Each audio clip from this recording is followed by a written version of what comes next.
My name is Daniel Brooks, and I didn't expect my sister's wedding to become the moment I finally understood where I stood in my own family.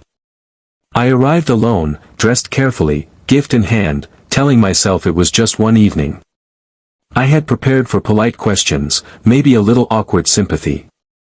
What I wasn't prepared for was being treated like a spectacle. My sister, Lauren Brooks, looked radiant. The venue was full, music echoing through the hall, laughter spilling from every table. Families gathered in groups, couples leaned into each other, and everywhere I looked there were pairs. I took my seat quietly, smiling when people noticed me, trying to keep my presence light. It didn't take long for the comments to start.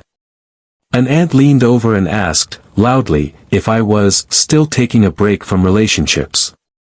A cousin joked that at least I didn't have to worry about seating arrangements. Someone else laughed and said I must be enjoying the freedom. Each comment landed softly on its own, but together they formed something heavier. Lauren Brooks noticed.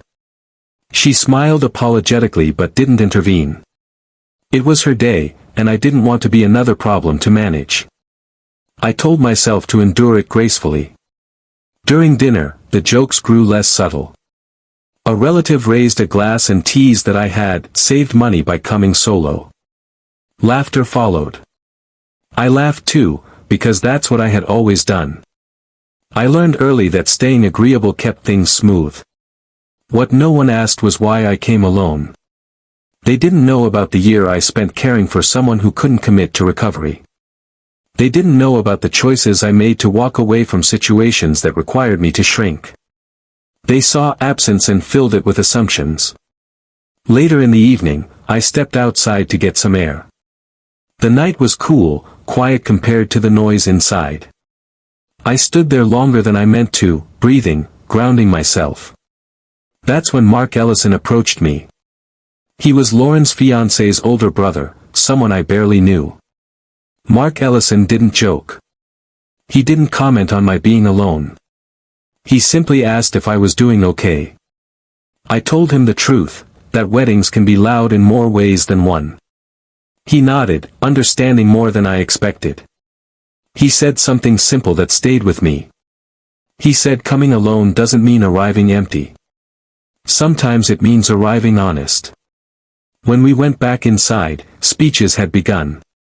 Lauren Brooks thanked everyone for their love and support. Then she surprised me. She paused and mentioned that not everyone arrives at milestones the same way, and that courage looks different for different people. She said she was proud of the people in her life who chose integrity over appearances. Her eyes met mine briefly. The room didn't laugh this time. It listened. After that, the tone shifted. The jokes stopped. Conversations changed. A few relatives approached me later, more thoughtful, less amused. One even apologized quietly. I accepted it without making a scene. I left the wedding early, not because I was hurt, but because I had learned what I needed to learn. I walked to my car feeling lighter than when I arrived. Being alone at that wedding didn't mean I was lacking. It meant I had refused to bring someone into my life just to satisfy expectations. I had chosen peace over performance. Families often mistake presence for proof. But showing up alone took more strength than pretending I was somewhere I wasn't. That night taught me something important. I don't need to explain my path to people who only measure worth in pairs. I don't need to rush healing to meet timelines that were never mine. I came alone, yes. But I left with clarity. And that was worth more than any empty seat beside me.